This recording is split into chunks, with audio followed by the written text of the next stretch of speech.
क्या है आयुर्वेद? आपके किचन में रखे हुए कुछ गरम मसाले, या धोती कुर्ता और तिलक लगाकर पेड़ के नीचे दवाइयाँ बांटता हुआ कोई झोला छाप डॉक्टर, या आयुर्वेद के नाम पे सड़क के किनारे तंबू लगाकर दवाइयाँ बांटता हुआ एक पाखंडी, या बिना रिसर्च के लिखी गई कोई देहाती किताब? अफसोस की बात है कि हम में से अधिकतर लोग यही मानते हैं और यही जानते हैं, और इसी चूक का परिणाम है कि आज हमें यह दिन देखने को मिल रहा है। और साथ ही मैं आपको सचेत कर देना चाहता हूं कि अगर अब भी हम ना सुधरे, हम आयुर्वेद को नहीं जाने, नहीं पहचाने, तो मुझे नहीं मालूम कि आयुर्वेद का क्या होगा, लेकिन मानव जाति का पतन तो मैं निश्चित रूप से देख रहा हूं। और जो लोग मेरी इस बात से इत्तेफाक नहीं रखते, वो अपनी क्वालिटी ऑफ हेल्थ और क्वांटम ऑफ लाइफ को कंसिडर करें। साधनों के अभाव में हमारे बड़ों में से अधिकतर लोग 100 वर्ष की आयु तक पहुंचते थे। ये वो आयु है जिसकी आज हम साधन संपन्न होने के बावजूद भी कल्पना तक नहीं करते।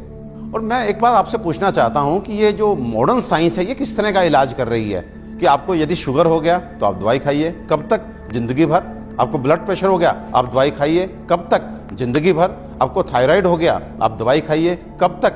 जिंदगी भर। आपकी किडनी खराब हो गई, बदल दीजिए। आपका लिवर खराब हो गया, बदल दीजिए। आपको गांठ हो गई, काट डालिए।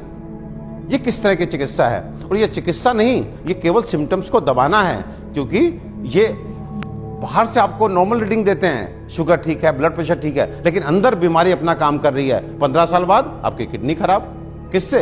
शुगर से, ब्लड प्रेशर से।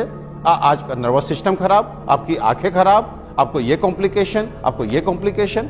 तो ये इलाज है या एलोपैथ का काला पर्दा?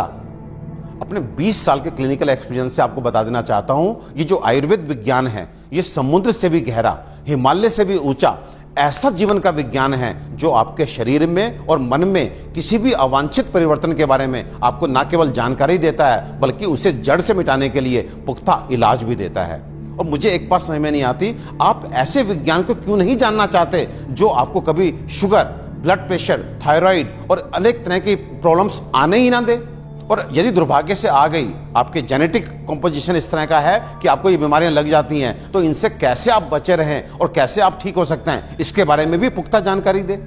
मित्रों, आयुर्वेद सबसे पहले स्वस्थ स्वास्थ्य रक्षण के लिए आपको ऋतुओं के हिसाब से आपको क्या खाना चाहिए, क्या पीना चाहिए, किस तरह की जीवनचर्या आपकी होनी चाहिए, ये सब सिखाता है। और उसके बाद अनफॉर्चुनेटली यदि आप बीमार पड़ते हैं, तो यहाँ पर लाखों दवाओं का वर्णन है, जिसमें आपकी काष्ठ औषधियाँ यानी कि जड़ी बूटियों से बनी औषधियाँ, आपके मिनरल्स यानी कि खनिजों से बनी औषधियाँ, रस औषधियाँ, इतनी सारी औषधियों का वर्णन है जो आपके उन बीमारियों के लिए भी आपको इलाज देती हैं, जिसमें आज का मॉडर्न साइंस जो है अपने हाथ खड़ा कर देता है। आज फैली किसी भी विषाणु जनित बीमारी के लिए वेंटिलेटर्स का इंतजाम मॉडर्न साइंस करता है। केवल किस लिए?